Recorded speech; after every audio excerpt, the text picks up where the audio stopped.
Pop, fizz, and sparkle. There's something instantly magical about the sound of a champagne cork flying into the air. That iconic pop signals more than just celebration. It marks the arrival of elegance, luxury, and centuries of craft. But behind every glass of champagne lies a fascinating journey that's anything but bubbly and light. It's a story full of science, explosions, monks, royalty, and a whole lot of patience. Champagne might be the ultimate party drink today, but it wasn't always so glamorous. In fact, 17th-century winemakers in France once feared it calling it the devil's wine because the bottles had a nasty habit of exploding from pressure. Early versions of sparkling wine were unpredictable and dangerous. Legend has it that when a monk named Dom Perignon first sipped what would later become champagne, he exclaimed, "Come quickly, I am tasting the stars." While that quote is probably apocryphal, what's not up for debate is that champagne has become one of the most iconic beverages on the planet. The journey begins in France's Champagne region, just northeast of Paris, where a cool, chalky landscape offers the perfect conditions for growing grapes with crisp acidity and fresh flavors. Only sparkling wine made in this specific region using strict methods can legally be called champagne. Grapes are hand-picked with surgical precision, because machine harvesting could bruise the delicate fruit and introduce unwanted flavors. The three main grapes used are Pinot Noir, Pinot Meunier, and Chardonnay. Despite the fact that Pinot Noir and Meunier are red grapes, champagne remains a white wine because the juice is separated from the skins almost immediately. Each grape contributes its own personality. Pinot Noir brings structure and boldness. Pinot Meunier adds fruitiness and roundness, and Chardonnay delivers finesse, brightness, and acidity. Winemakers rely on their instinct and experience to choose the right mix of these grapes, balancing them to perfection. Once harvested, the grapes are quickly pressed to extract their juice. Champagne producers use pneumatic presses that apply gentle, even pressure to avoid crushing seeds or stems, which could release bitter compounds. The first pressing, known as the cuvée, yields the purest, most delicate juice and is reserved for high-quality champagne. Later pressings, which produce slightly harsher juice, are often used for less refined products. This juice is then transferred into stainless steel tanks or oak barrels, where it undergoes the first fermentation. Natural or added yeast consumes the sugar in the grape juice and converts it into alcohol. This base wine is still flat. There are no bubbles yet, but it's the foundation upon which all great champagne is built. After fermentation, the winemaker's artistry really kicks in. Dozens, sometimes even hundreds, of base wines from different grape types, vineyards, and even vintages are tasted and blended. The goal is consistency. A bottle of champagne should taste just as elegant, whether it was made this year or 5 years ago. That's why producers store reserve wines from exceptional harvests to be used in future blends. The master blender's job is one of the most critical in the champagne world. It takes years of experience and a razor-sharp palate to create a wine that not only meets the house style, but also elevates it year after year. Once the final blend is decided, the wine is bottled, but the journey is far from over. To create bubbles, the winemaker adds a mixture of sugar and yeast, known as the liqueur de tarage, before sealing the bottle with a temporary cap. This triggers a second fermentation inside the bottle. As the yeast consumes the sugar, it produces carbon dioxide, which gets trapped and dissolves into the wine, forming the bubble champagne is known for. The bottles are stored horizontally in cool, dark cellars for months, sometimes years, to allow the flavors to evolve. During this time, dead yeast cells, or lees, settle in the bottle and slowly interact with the wine, adding complexity, texture, and notes of brioche and toasted nuts. But here's where the real behind-the-scenes magic happens. Those yeast sediments need to be removed without losing all that precious fizz. This is done through a painstaking process called riddling. Bottles are placed on special racks and gradually rotated and tilted downward over a period of weeks. This slow movement encourages the sediment to slide into the neck of the bottle. Once it's all collected, the neck is flash frozen, and the frozen plug of sediment is removed in a lightning-fast step known as disgorgement. With a loud pop, the pressure inside the bottle expels the frozen mass, leaving behind perfectly clear, sparkling wine to balance the dryness or sweetness of the final champagne. A small amount of sugar and wine mixture called dosage is added. The exact amount depends on the style being made, from brut nature, extra dry, to dew sweet. The bottle is then sealed with the iconic cork and wire cage. It's designed to hold the cork in place against the internal pressure that builds up to 90 CE times the pressure in a car tire. Finally, after labeling and inspection, the champagne is ready to be shipped around the world and popped at weddings, New Year's Eve parties, or a Tuesday night dinner just because. What makes champagne truly special is the way it combines science, tradition, and the human touch. Every step from vine to bottle requires precision and passion. Whether it's the choice of grapes, the gentle pressing, the carefully measured blend, or the patient waiting in cellars, champagne is crafted, not just manufactured. Even with modern advancements, much of the process remains deeply artisanal. Grapes are still hand-harvested, riddling is still done by hand in some elite houses, and the final blend is still a matter of personal taste and heritage passed down through generations.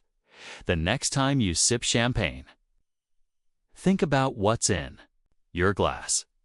It's not just bubbles and alcohol, it's the result of centuries of innovation, hundreds of careful decisions, and a region that has committed itself to excellence. It's the drink that survived explosions, royal approval, industrial revolutions, and global competition to remain the gold standard of celebration. So whether you're toasting a major milestone or enjoying a quiet moment of joy, remember that each glass of champagne is the product of a rich history and a bubbling future one that continues to evolve with every pop. There's something magical about the pop of a champagne cork. That celebratory sound, followed by a rush of bubbles and a delicate aroma of fine wine, signals that something special is happening. But behind every bottle of champagne lies a fascinating journey that spans years of craftsmanship, precision, and tradition. This isn't just any sparkling wine. Champagne is the result of a meticulous, time-honored process that transforms humble grapes into one of the world's most luxurious and iconic beverages. From the vineyards of France to your glass on New Year's Eve or a wedding toast, champagne is more than just a drink. It's a story in every sip. It all begins with blending. The winemaker's first opportunity to shape the soul of the champagne. To create the perfect base wine, a master blender combines young wines from the current harvest with reserve wines from previous years. These older wines add structure, complexity, and depth to the final blend. It's this balancing act, artful, technical, and guided by instinct, that ensures the champagne maintains a consistent taste, vintage after vintage. For many champagne lovers, this signature taste is what sets their favorite bottle apart from every other sparkling wine on the shelf. Next comes one of the most defining steps in the entire champagne-making process: the second fermentation. Unlike most sparkling wines that are carbonated by simply injecting CO, champagne gets its bubbles the traditional way inside the bottle. This step, known as the méthode champenoise, is where the magic really starts. After the base wine is bottled, a small dose of sugar and yeast called the liqueur de tirage is added, and the bottle is sealed with a crown cap. It's then stored horizontally in cool, dark cellars, where the yeast slowly ferments the sugar. As it ferments, it produces carbon dioxide, which dissolves into the wine, forming those tiny, signature bubbles that champagne is famous for. But it doesn't stop there. This fermentation process also creates subtle flavors and aromas, adding to the champagne's complexity. What results after 4 to 6 weeks, or even longer, is a sparkling wine, alive with energy, elegance, and depth. Once the second fermentation is complete, the champagne isn't ready yet. Far from it. It enters a long, patient phase known as aging on the lees. Lees are the dead yeast cells left behind in the bottle after fermentation. And though they may sound unappealing, they are actually what gives champagne its famous texture and complexity. Over time, the lees break down and release compounds that add richness and creaminess to the wine. This is where champagne develops those luxurious notes of brioche, toast, almond, and biscuit that aficionados love.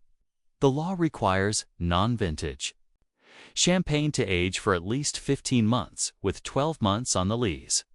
But many top producers go far beyond that, aging their champagnes for years to coax out deeper, more layered flavors. Vintage champagnes, which come from a single exceptional harvest year, may age 5 to 10 years or even longer.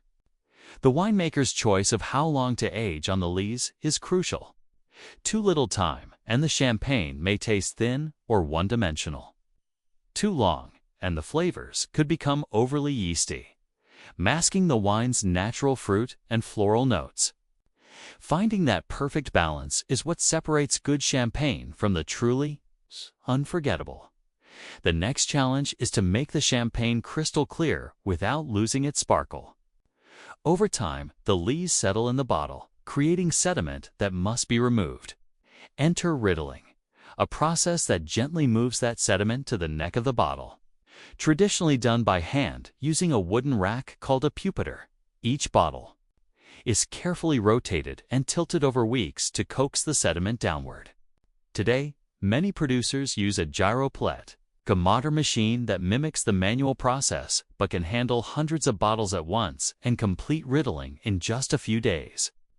Whether done by hand or machine, riddling is essential to ensure the champagne is clean and visually stunning, with nothing clouding its brilliance. Once the sediment has collected in the neck, the next step is disgorgement. This is the moment where the neck of the bottle is flash frozen, forming an ice plug that traps the sediment.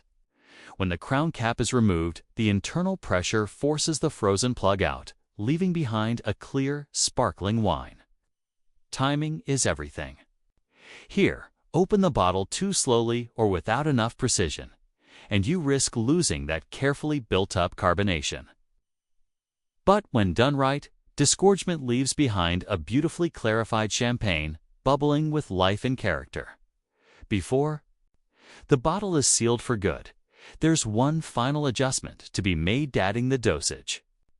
This is a small mixture of wine and sugar, known as liqueur d'expedition, which is added to top off the bottle and adjust the sweetness level. The amount of sugar added determines the style of the champagne. A brut nature has little to no sugar and is ultra-dry. Brut, the most popular style, strikes a perfect balance: dry, crisp, and refreshing. Demi-sec is sweeter, often served with dessert. Each producer uses a unique dosage recipe, and this final touch can subtly alter the taste, rounding out the acidity or boosting the fruit notes, depending on the house style.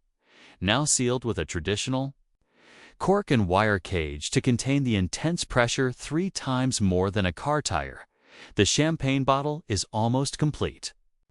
The cork itself is made from premium natural cork and shaped specifically for champagne. It expands slightly over time, helping preserve the bubbles and freshness. The wire cage or muselet ensures the cork stays in place, even under intense pressure. Together, they don't just serve a practical purpose, they're part of the ritual.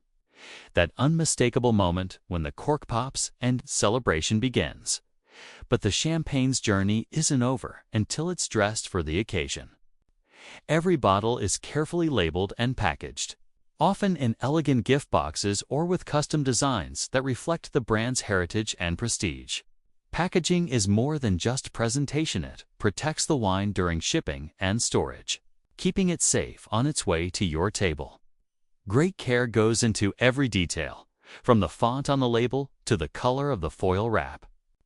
It's all part of creating a premium experience that matches the quality inside the bottle. Once labeled and boxed, the bottles are shipped to distributors, retailers, and restaurants across the globe.